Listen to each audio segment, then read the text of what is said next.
Hello and welcome to SPM IS Academy. Today we will analyze important newspaper articles of 25th March 2022.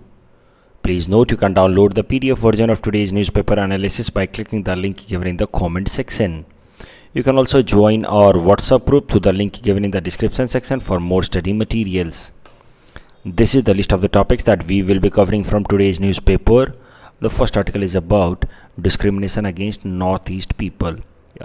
People of Northeast India, and this topic is important from our syllabus GS paper 2 governance perspective.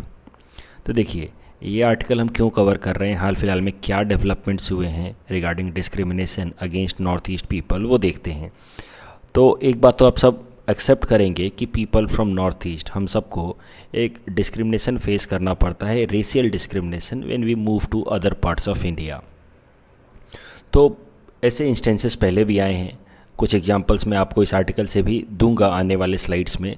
और इस discrimination के ऊपर फिर एक book लिखी गई है, discrimination challenge and response, और ये बुक को एडिट किया है V Pulla, R Bhattacharya and S Bhatt ने। ये नाम याद रखने की ज़रूरत नहीं है, पर आप इतना समझिए कि ये बुक लिखी गई है, बट ये अपने आप में एक अकेले बुक नहीं है, it is part of A series of book. तो एक पालग्रेफ मैकमिलन पब्लिकेशन ने एक सीरीज स्टार्ट की है, मैपिंग ग्लोबल रेसिज्म। तो पूरे दुनिया भर में कहाँ कहाँ पे किस किस तरीके से रेशियल डिस्क्रिमिनेशन हो रही है, उसके अंदर ये एक वॉल्यूम लिखी गई है, एक बुक लिखी गई है। So there will be 10 such books, उसमें से एक ऐसी बुक है जो इंडिया के अंदर नॉर्थ ईस्टर्न पीपल के खिलाफ जो डिस्क्रिमिनेशन प्रैक्टिस होता है उसके ऊपर लिखी गई है। सो कहीं भी आप मेंशन कर सकते हैं, अगर कभी डिस्क्रिमिनेशन, खासकर racial discrimination against north east के ऊपर सवाल आ जाए, नॉर्थ ईस्ट लोगों के ऊपर सवाल आ जाए, तो आप इस बुक को मेंशन कर सकते हैं, डिस्क्रिमिनेशन चैलेंज एंड रिस्पॉन्स। और मुझे नहीं लगता है कि पीटी में आपसे ये ऑथर्स के नाम पूछे जाएंगे, तो इसको याद करने की ज़रूरत नहीं है। अभी ज़रा देखते हैं what are the steps taken by the government of India against practice of racism against north east people. उसके पहले तो एक एग्जाम्पल देख लेते हैं। वैसे तो कई सारे एग्जाम्पल हैं, बट एक एग्जाम्पल जो मैंने इस आर्टिकल से उठाया है of incidents of discrimination against north east people. तो 2014 में अरुणाचल प्रदेश के एक स्टूडेंट नीदो तानियम दिल्ली के अंदर ये पढ़ाई कर रहे थे, and there he was mocked for his look and hair style. इनके बालों के कारण इनका मजाक उड़ाया गया, इनके बाल और हेयर स्टाइल के कारण इनका मजाक उड़ाया गया। और उसके बाद फिर एक fight broke out and in that fight he was killed. और उसके बाद भारत सरकार की मिनिस्ट्री ऑफ होम अफेयर्स ने एक कमेटी बनाई under chairmanship of Shri MP Bezbaruah. तो ये कमेटी बहुत इंपॉर्टेंट है, खासकर APS एग्ज़ाम के लिए। तो कभी भी नॉर्थ ईस्ट के लोगों के खिलाफ जो रेशियल डिस्क्रिमिनेशन होता है उस पर सवाल आ जाए, तो आपको MP बेज बरुआ कमेटी के बारे में ज़रूर लिखना है। इस कमेटी का काम दिया गया to provide a comprehensive list of short term and long term measures that could be taken in order to counter discrimination against northeast people in other parts of India। और फिर MP बेज बरुआ कमेटी ने कुछ recommendations दिए। तो सबसे पहला recommendation MP Bezbaruah committee ने दिया कि हमें IPC के अंदर एक नया सेक्शन 153C ऐड करना चाहिए, जिसमें नॉर्थ ईस्ट कम्युनिटी के लोगों के खिलाफ रेशियल डिस्क्रिमिनेशन प्रैक्टिस करने पे और उनके अंदर इनसिक्योरिटी की फीलिंग्स डेवलप किए जाने पे 5 साल तक की सज़ा का प्रावधान होना चाहिए। उसके अलावा he also propose, this committee also proposed section 509A under which 3 years of imprisonment for words, gesture और acts intended to insult a member of any race. तो आपको पता है कि अलग अलग तरह के वर्ड्स का इस्तेमाल किया जाता है, तो जो डेरिगेटरी वर्ड्स हैं उनका इस्तेमाल किया जाता है नॉर्थ ईस्ट के लोगों के खिलाफ when they move to other parts of India. तो MP बेज बरुआ कमेटी ने कहा कि इन तरह के डेरिगेटरी वर्ड्स का इस्तेमाल करने पर सेक्शन 509A के अंतर्गत लोगों को 3 साल तक की सज़ा होनी चाहिए। तो ये दोनों चीज़ें याद रखनी है, section 153C and section 509A, 5 साल और 3 साल की सज़ा। उसके अलावा दिल्ली के अंदर नॉर्थ ईस्ट के लोगों के खिलाफ रेशियल डिस्क्रिमिनेशन के केसेस ज़्यादा निकल के आए हैं, और इसी कारण से MP बेज बरुआ कमेटी ने कहा कि दिल्ली में कम से कम 20 पुलिस पर्सनल्स को हमें रिक्रूट करना चाहिए, 10 मेल 10 फीमेल, और ये 20 police personal north eastern states के लोग होने चाहिए। तो दिल्ली पुलिस के अंदर कम से कम 20 police officers, 10 male 10 female North East से अपॉइंट किए जाएं। एक स्पेशल हेल्पलाइन नंबर स्टार्ट किया जाए for people from North East. उसके अलावा सोशल मीडिया पे कैंपेन चलाया जाए, फेसबुक पेज पे कैंपेन चलाया जाए against racial discrimination against north east people.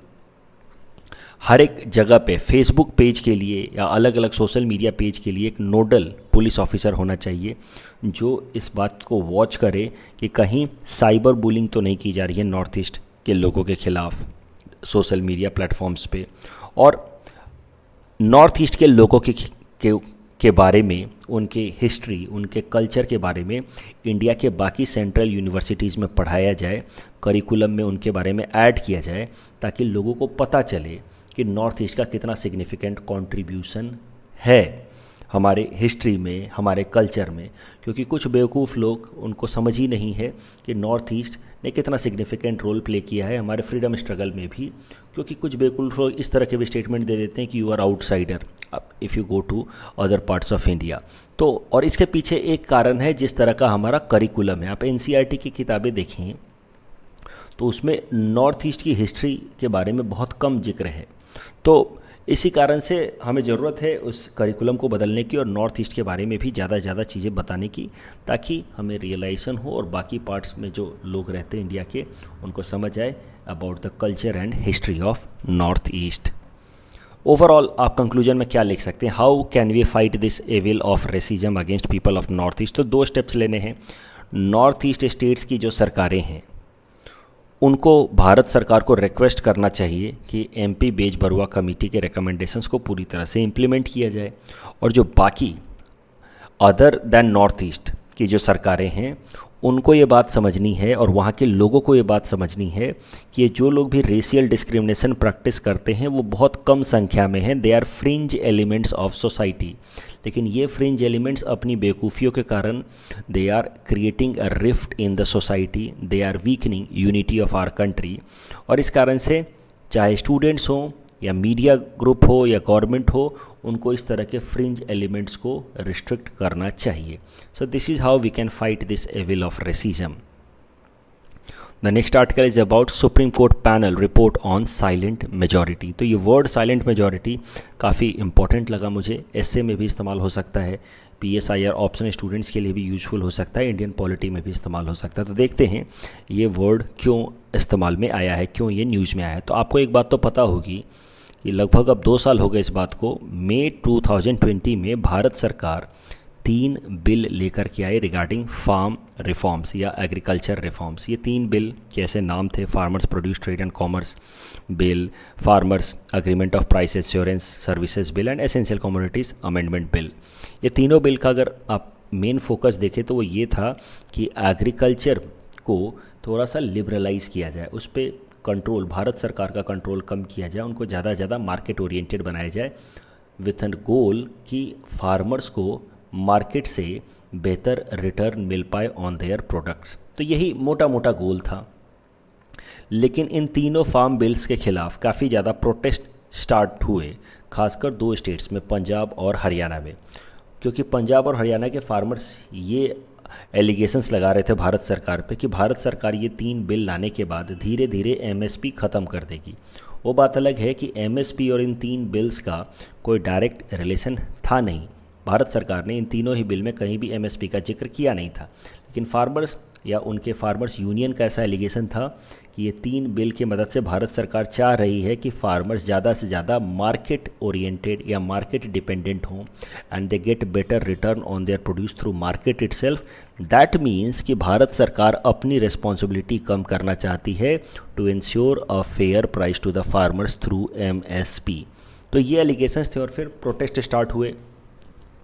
लेकिन ये प्रोटेस्ट जो है अल्टीमेटली 2 साल तक चलता रहा और इस प्रोटेस्ट इतने टाइम तक चलता रहा और ये इतना मैसिव विगरस प्रोटेस्ट हुआ कि नवंबर 2021 में जाकर के भारत सरकार को ये तीनों फार्म्स बिल को विड्रॉ करना पड़ा। आप देख सकते हैं प्रधानमंत्री नरेंद्र मोदी जी का ये स्टेटमेंट कि while apologising to the countryman today I want to say sincerely that perhaps there must have been some deficiency in our penance. तो मतलब ये कह रहे थे कि हम समझा नहीं पाए फार्मर्स को कि ये बिल उनके लिए कितना हेल्पफुल हो सकता था, और फार्मर्स कहीं ना कहीं मिसगाइड हुए हैं, और इसी कारण से जब फार्मर्स नहीं चाह रहे हैं कि ये बिल रखा जाए तो अब हम इन बिल को रिपील कर रहे हैं। PM Modi announcing repeal of the farm bill in the winter session of parliament last year.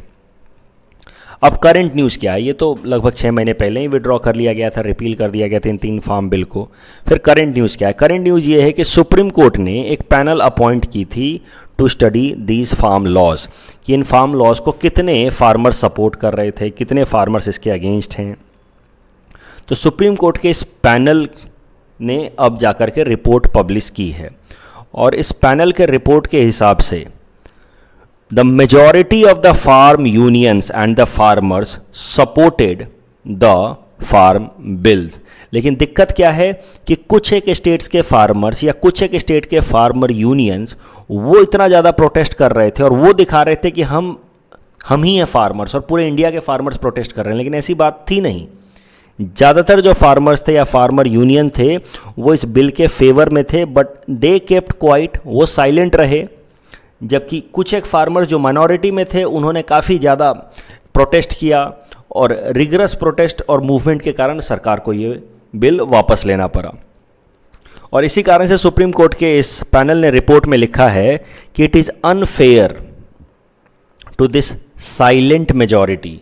ये जो सुप्रीम कोर्ट के इस पैनल के स्टडी के हिसाब से इंडिया के 2/3 फार्मर्स यूनियन या फार्मर्स इन बिल के फेवर में थे, उनको लगता था कि इस बिल से फ़ायदा होगा फार्मर्स को, लेकिन वो चुप रहे।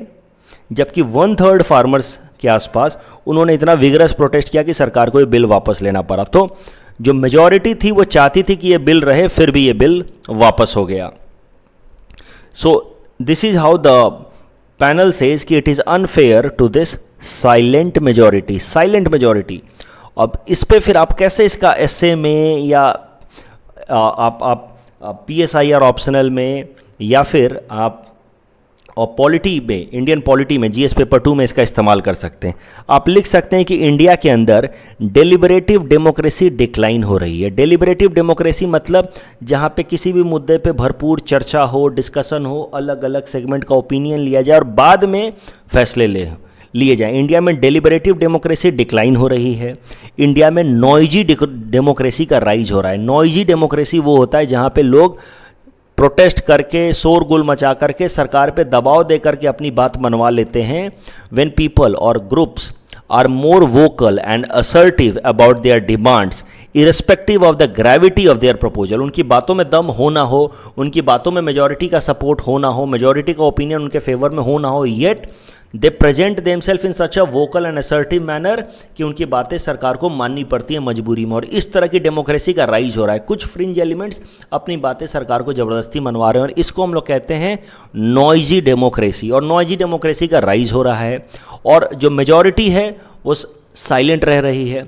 सो this is how in this particular case also we see कि जो मेजॉरिटी ऑफ फार्मर ग्रुप्स और यूनियंस थे they remained silent, and this is how bill वापस ले लिया गया, which was unfair to this silent majority. तो जो टर्म्स आपको ध्यान में रखने हैं इस आर्टिकल की मदद से और आपका जिनको इस्तेमाल करना है वो ये है noisy democracy and deliberative democracy and silent majority. तो आजकल हालात ऐसे आ गए हैं कि मेजॉरिटी जो साइलेंट रह रही है उसकी बातें नेग्लेक्ट हो रही हैं, and this is not a true democracy. अगर कोई चुप है, अपने ओपिनियन को ज़बरदस्ती फोर्स नहीं कर रहा है, तो इसका मतलब ये नहीं कि उसके ओपिनियन का मायने नहीं रखता। तो साइलेंट मेजॉरिटी की इंटरेस्ट, ओपिनियन नेग्लेक्ट हो रहे हैं, and we are witnessing rise of noisy democracy. There is no deliberative democracy in our country in recent times. कुछ एक फार्मर्स ज़बरदस्ती अपनी बातें सबको मनवा रहे हैं। The next article is about black box, and this article is important from our syllabus GS paper 3 science and technology perspective. सबसे पहले करंट न्यूज़ देखते हैं, ये क्यों न्यूज़ में आया है। तो चाइना के अंदर एक एयरलाइंस है, जैसे हमारे यहाँ पे अलग अलग एयरलाइंस हैं, एयर इंडिया वगैरह, वैसे ही चाइना के अंदर एयरलाइंस हैं। चाइना ईस्टर्न एयरलाइंस, उसका एक एयरक्राफ्ट बोइंग 737-800, अभी ये सब नाम याद रखने की ज़रूरत नहीं है, वो क्रैश कर गया। उसमें 132 लोग थे, और इट इज़ बीइंग फियर्ड कि सबकी डेथ हो गई है। There is no sign of survivors. अब ये न्यूज़ तो अपने आप में हमारे APSC या UPSC एग्ज़ाम के लिए इम्पॉर्टेंट है नहीं, लेकिन क्या न्यूज़ में आया है कि चाइना की जो एविएशन अथॉरिटी है उनको इस फ्लाइट का ब्लैक बॉक्स मिल गया है और अब उम्मीद है कि हमें पता चल जाएगा कि ये फ़्लाइट आखिर में क्रैश हुई क्यों, क्योंकि ब्लैक बॉक्स की मदद से किसी भी फ़्लाइट के अंदर की इन्फॉर्मेशन हमें पता चल जाती है रिगार्डिंग द क्रैश। तो क्या है ब्लैक बॉक्स वो समझते हैं। देखिए, ब्लैक बॉक्स इस तरीके का दिखता है कुछ, असल में वो ब्लैक कलर का नहीं होता है, ऑरेंज कलर का होता है, लेकिन कहते हैं ब्लैक बॉक्स। ये सॉलिड स्टेट मेमोरी चिप्स हैं, यानी कि कुछ इसमें मेमोरी चिप लगा रहता है जिसमें इंफॉर्मेशन रिकॉर्ड होते रहते हैं। तो जो भी पायलट्स आपस में बातचीत करते हैं ना, वो यहाँ पे रिकॉर्ड होता रहता है। तो होता क्या है कि क्रैश से पहले भी जो पायलट और को पायलट आपस में बातचीत की होगी वो यहाँ रिकॉर्डेड होगा, और क्रैश से पहले पायलट और को पायलट आपस में कुछ तो बातचीत करेंगे कि ये प्लेन नीचे जा रहा है, ये दिक्कत है, वो दिक्कत है। तो होता क्या है कि वो सब कुछ यहाँ रिकॉर्ड हो जाता है इस ब्लैक बॉक्स में, और इस ब्लैक बॉक्स को रिकवर करके फिर इसको सुन करके हम लोग पता लगा लेते हैं कि एग्जैक्टली क्या कारण था बिहाइंड दिस क्रैश। अब सवाल ये उठता है कि आखिर ब्लैक बॉक्स कैसे इंटैक्ट रह जाता है even after such a massive crash. जब क्रैश होता है, सारे लोग मारे गए, प्लेन पूरी तरह से क्रैश कर गया, फिर भी ब्लैक बॉक्स क्यों ख़राब नहीं होता है? तो उसके पीछे के कारण बस समझिए। देखिए, ये जो ब्लैक बॉक्स होता है इसको काफ़ी स्ट्रॉन्ग मटेरियल से, स्टील और टाइटेनियम से बनाया जाता है, जिसके कारण it is resistance to heat, cold as well as wetness. तो ये जल्दी ख़राब नहीं होता है, स्टील और टाइटेनियम से बना है। और उसके अलावा ब्लैक बॉक्स को प्लेन के रियर एंड पे, पीछे वाले एंड पे लगाया जाता है, ताकि अगर प्लेन क्रैश भी हो तो उसका इम्पैक्ट ब्लैक बॉक्स पे ना पड़े। उसके अलावा ब्लैक बॉक्स के अंदर एक इस तरह का भी इक्विपमेंट लगा रहता है जो वहाँ से अल्ट्रासाउंड सिग्नल भेजता रहे। तो अल्ट्रासाउंड सिग्नल वो भेजने से क्या फ़ायदा होता है कि मान लीजिए कि प्लेन पानी में जाकर के क्रैश हो गया, तो भी पानी के अंदर से हम लोग इस ब्लैक बॉक्स को रिकवर कर पाएँ, क्योंकि जैसे वो अल्ट्रासाउंड आएगा तो हम लोग इस ब्लैक बॉक्स को ट्रेस कर लेंगे पानी के अंदर भी, वहाँ से इसको रिकवर कर पाएंगे। तो ब्लैक बॉक्स स्टील और टाइटेनियम से बना होता है, प्लेन के पिछले वाले हिस्से पे लगा रहता है ताकि क्रैश का इम्पैक्ट उसके ऊपर ना पड़े। और तीसरा, उसके अंदर इस तरह के सिस्टम होते हैं कि 30 दिनों तक वो अल्ट्रासाउंड सिग्नल भेजता रहे, जिससे हम लोग उसको पानी के अंदर से भी रिकवर कर लें। इस टॉपिक के बेसिस पे ये प्रीलिम्स प्रैक्टिस क्वेश्चन हमने आपको दे रखा है। Please attempt this question and you can submit the answer in the comment section. The next article is about highest density of rhinos and this topic is important from our syllabus GS paper 5 Assam issues perspective। तो देखिए, rhinos की census हर 4 साल पे होती है। तो rhinos की गिनती, तो पिछली राइनो पॉपुलेशन सेंसस हुई थी 2018 में, अब राइनो पॉपुलेशन सेंसस 2022 में शुरू हुई है। तो असम में राइनो पॉपुलेशन सेंसस चल रहा है, यानी कि राइनोज की गिनती की जा रही है। अब इसके अंतर्गत होगा क्या कि असम के अंदर जितने भी नेशनल पार्क और वाइल्ड लाइफ सेंचुरीज हैं, जहाँ जहाँ पे भी राइनोज हैं, वहाँ पे इनकी गिनती की जाएगी। और इसी दरमियान ये जो राइनो पॉपुलेशन सेंसस 2022 था, इसको कंडक्ट कराया गया इन पोबितोरा वाइल्ड लाइफ सेंचुरी, और पाया गया कि वहाँ पे 107 राइनोज हैं। जब आखिरी बार सेंसस कराया गया था 2008 में, तो वहाँ पे 102 राइनोज थे, तो मतलब कुछ इंक्रीमेंट ही है। अब अगर पोबितोरा का एरिया देखा जाए तो इट इज़ 38.81 स्क्वायर किलोमीटर। तो इससे होता क्या है कि Pobitora wild life sanctuary becomes highest density of rhino population in the world area. तो ये Pobitora wild life sanctuary given the area and the number of rhinos के कारण इट बिकम्स अ प्लेस और a wild life sanctuary having highest density of rhino population in the world.